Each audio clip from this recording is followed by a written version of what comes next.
Hey guys, so I thought I'd do a stereotypical top 10-ish list, but this isn't a top 10 guitarists that I think are the best.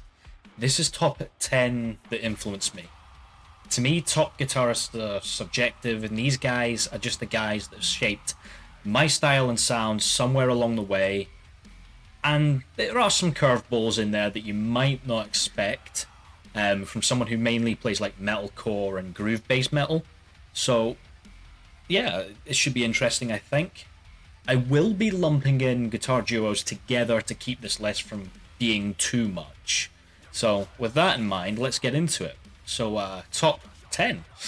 Number 10 is Vogue from Decapitated. To me, it's just heavy playing, articulate leads, and somehow blending dissonance, melody, and a pure technical battering into one cohesive blend, you know?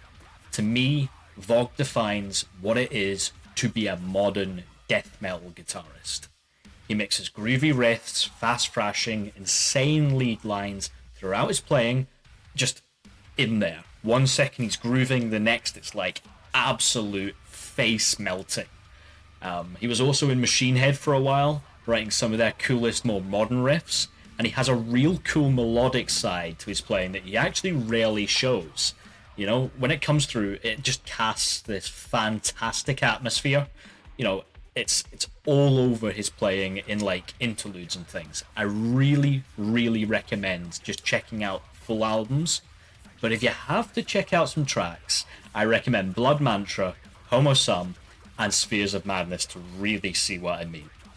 So, moving on to my ninth spot. Now, this one's a bit of a curveball. On the other end of the spectrum, we have Jerry Cantrell, famous for his work in Alice in Chains and his solo work. You know, he mixes this amazing grunge-based playing and just gorgeous acoustic work, you know?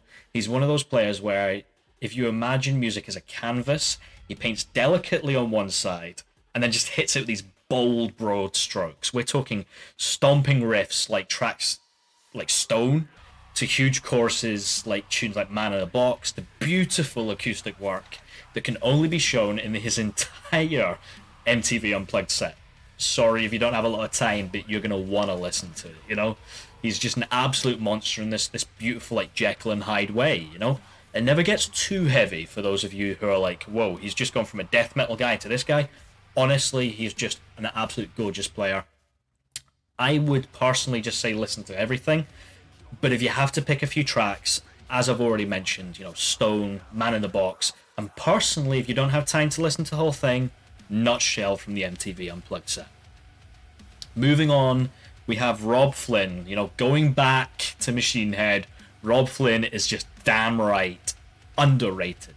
You know, he does this crazy finger-twisting riff work with a lot of new metal influences, and he does have outright albums, but we don't mention those because Machine Head fans will roast me in the comments, but I love The Burning Red. I don't care what people say, it's a fantastic album, you know? And he mixes all of this with these great, majestic lead lines, you know? Some of his songs are like 10 minutes long, but they're not boring because of the sheer, crazy, just creativeness that's within those tracks, you know? Rob is like pure aggression when he's doing the metal stuff, but his guitar really complements his full throttle approach to songwriting and also his vocals. He's playing some damn complicated stuff while still singing, which blows my damn mind, okay? Now, there is sort of where I have this thing where I love guitarists who kind of do it all. And he really does, you know, and he shows that melody all over the discography with tracks like Locust, Halo, Darkness Within. You know, those are the tracks I would listen to, but I'm also going to mention, because I would be absolutely flamed in the comments by Machine Head fans for not mentioning it, Davidian, you know? Moving on to my seventh spot, this one's going to be a kind of one that people might not expect, especially with a track that's just kicked in.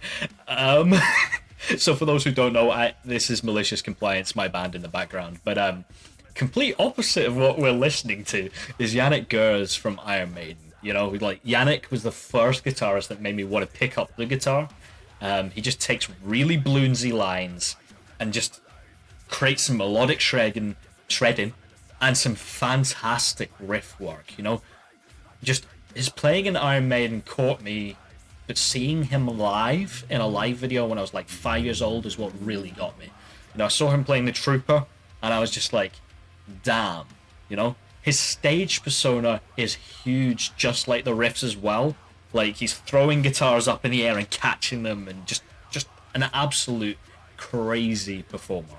You know, if you haven't heard of Iron Maiden, then personally I think you're living in a cave or something, but like, just check out everything. You know, you got songs like Aces High, you got songs like The Trooper, you got all sorts of things to pick from, including modern things as well, like albums like Book of Souls. All the playing on that is absolutely fantastic.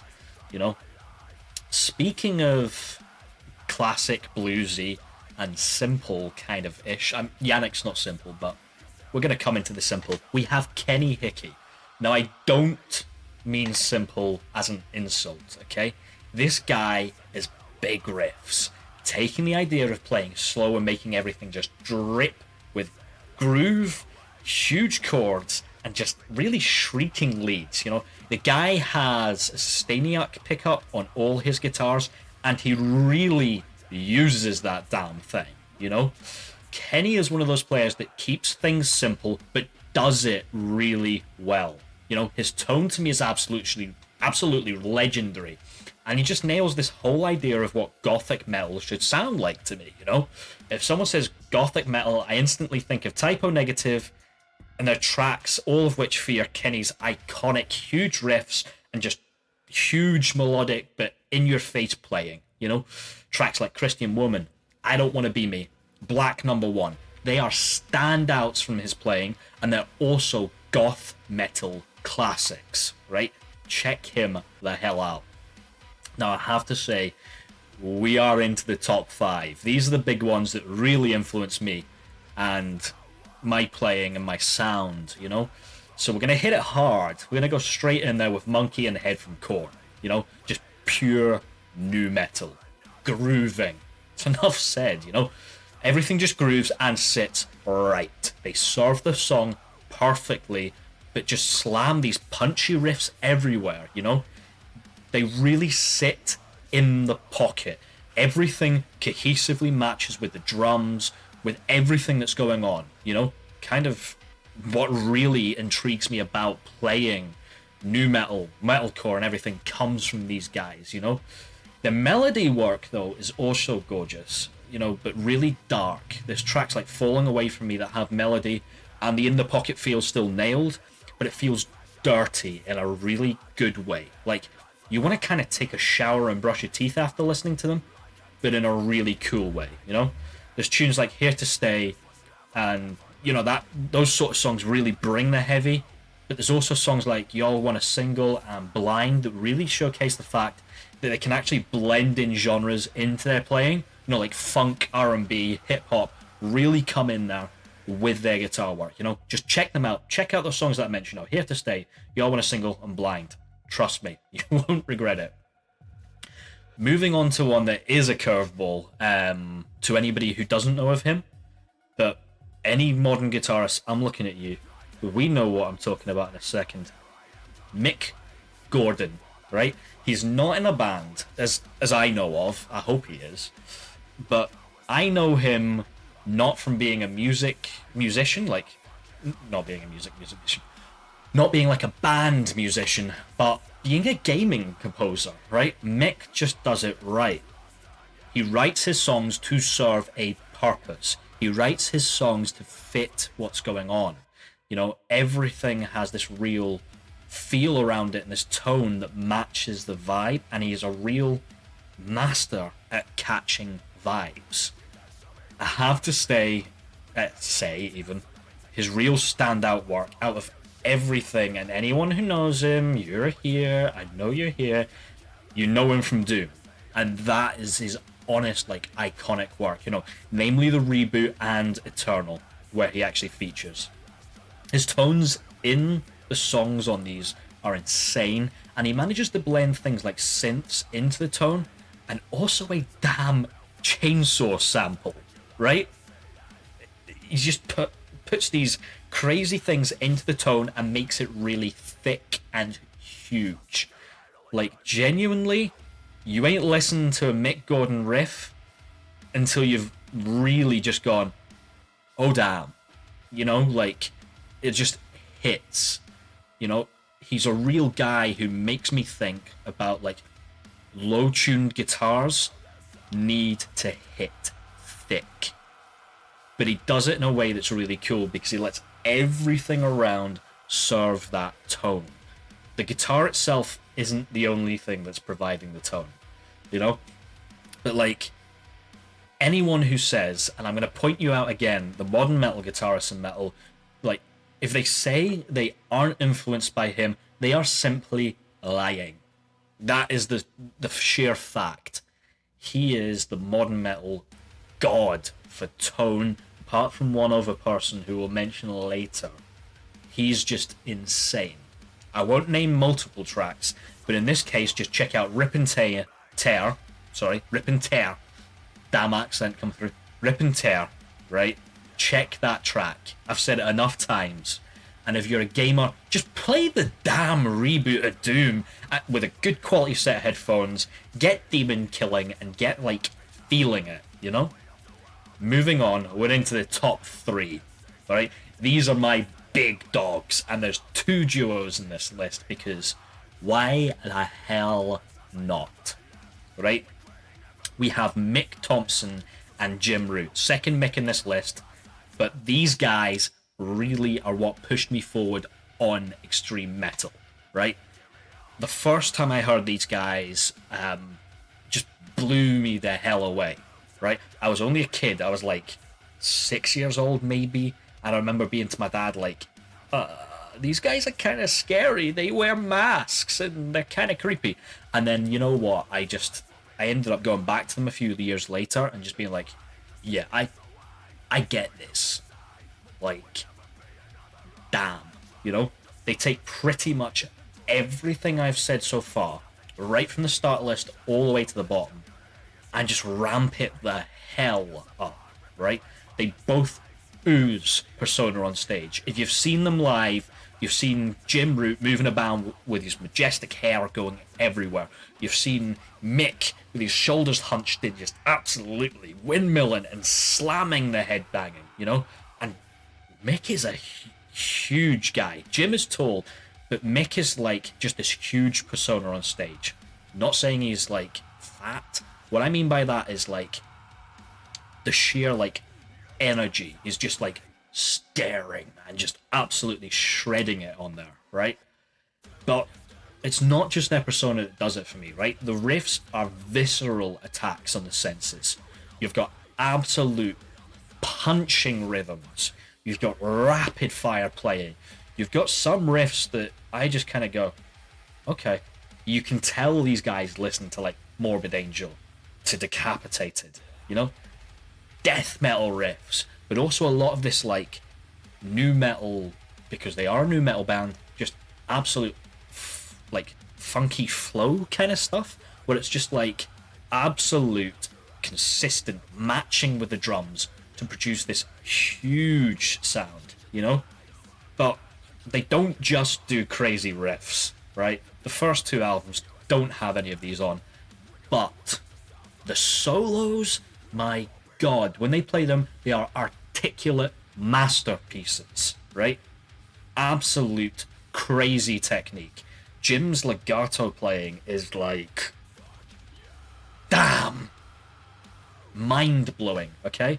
And it's not just the fact that these guys play these crazy riffs and heavy stuff, you know, and these crazy solos. They have some amazing lead lines that are just mixed in there without overriding the music, that are honest to God beautiful, you know? And there's songs where they don't just play heavy, you know? There's songs like Snuff that are just gorgeous, you know? But from the early days of sheer dissonant aggression to the modern era where tracks like Devil and I do have those soft but sinister moments, you know? The crazy playing is just that crazy, you know? To me, the standout tracks to check are The Blister Exists from Volume 3, Surfacing, and for the sheer crazy guitar work, Sulfur, right? Moving on though, because I could talk about those guys forever, but I want to chat about two more guys. Goonsey and Stephen Jones from Bleed From Within, right? These guys are personal heroes of mine. They really summarize to me everything I love about modern metal guitar, right? It's just great great catchy riffs, huge choruses, insane leads, and technical but still fun sounding riffs. There's a few times where I like listen to a tune of theirs and I'm like, oh yeah, I could probably play that, and then I see what they're playing and I go, okay, that's going to take some time, right? Because they write these technical riffs to serve the music, okay? Everything they do on guitar has a purpose of serving the music, but they do it with this sense of technical wizardry that you don't notice until you really sit down and get on it, right? The fact that even their fastest thrashy riffs, though, tracks even, have real rhythmic punch just shows how in the pocket they are. The tone is killer. I know that Steven does a lot of work on their tones, and honestly, everything with their tone is just fantastic, and everything they do rips, right? I know I sound like a fanboy, I'm gonna admit some personal bias and stuff, alright? And I'm in the music video for In Place of Your Halo, but I have been a fan for a damn long time. These guys represent Glaswegian heavy metal at its damn finest, and I will take no argument to that. Tracks to check, to me, would be Bed of Snakes, Hands of Sin, and Crown of Misery, right? I'm also going to say Alive, and yeah, there's 3 tracks from one album era, shoot me. I've not even mentioned that their other albums just get better and better, but check Alive, because that song rips, right? And the fact that they're playing some crazy technical stuff during some of it, and it's just like riffing away and grooving away, it says enough, right? But I'm going to move on. I'm going to stop fanboying about Stevie, and I'm going to stop fanboying about Craig Goonsey. And I'm just going to move into the final one, the big one, right? And I could speak about this guy for ages. Anyone who knows me, they know who it has to be. Okay, and there is one man, to me, who influences my playing the most, and just, to me, if you're a guitarist and you haven't listened to some of his stuff, you need to, okay? It's Josh damn Middleton. You know, the first time I heard Imperial, right, I was like 12 or something, I think. I don't have the best memory. Anyone who knows me personally knows why. But I remember hearing Imperial for the first time and just thinking to myself and having this real moment of, what the hell was that? I need to quit guitar for a week at least, because he is too damn good, right? Listen to that track, you'll know what I mean within 30 seconds. Damn, right? But he just does everything, from absolute crushing riffs from the start of his discography with Silosis, where even the most technical riffs sound catchy, to the modern stuff, right? There are so many influences to be heard in there, right? You got a bit of Death, you got a little bit of like Metallica, you got a bit of Iron Maiden, you got a bit of Morbid Angel, you've got like Slipknot in there, you know? There's so many influences to be heard, but he takes it from everywhere, right? This guy mixes like Steve Vai-esque stuff without being pretentious, sorry, personal opinion, and just absolutely nails everything, you know?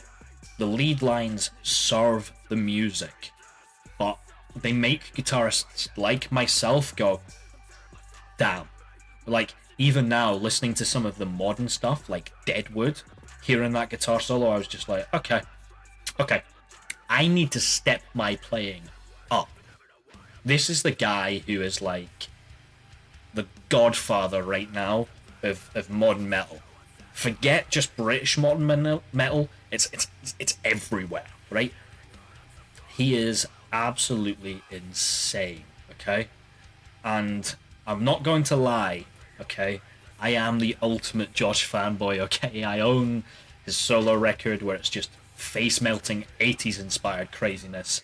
And the record Passages he did with Craig Reynolds, where it's just like the slowest doom metal that crushes ears in the best way, right?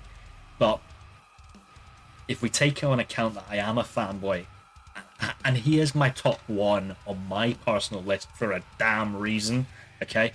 Check those two records out, his solo record and Passages, because even though they're not on streaming services, they are well worth the cost of entry if you're a music lover, which you have to be to have listened to me waffle for 20 minutes at this point, you know? Beyond his crazy work in Silosis, he's also played in Architects, where he adapted to a more like modern metal sound. His writing with Architects is some of the best that the band has genuinely put out, with some of their catchiest riffs in history, you know? Just have to check out songs like When We Were Young for the grooviest stuff you'll hear, with the most fun choruses, in my opinion, you know? And if you need to hear him for the first time, check out Imperial, like I heard him for the first time even. And then check out their latest single, Lacerations, from their latest album. And if you want to be blown away by just like guitar work on its own, check out Where the Sky Ends from, you know, Edge of the Earth. That song is basically just a huge guitar solo and is insane. And check out his solo project anyway, because there you go. I think there's a track here on YouTube. But anyway, that is my top 10. You know, we've waffled on for over 20 minutes, but as you can see, I like things that are melodic, where guitars can mix groove and speed, and some crazy solo work as well. But are there any of your opinions on my picks, you know? Drop a comment, like and subscribe, all that stuff. Peace.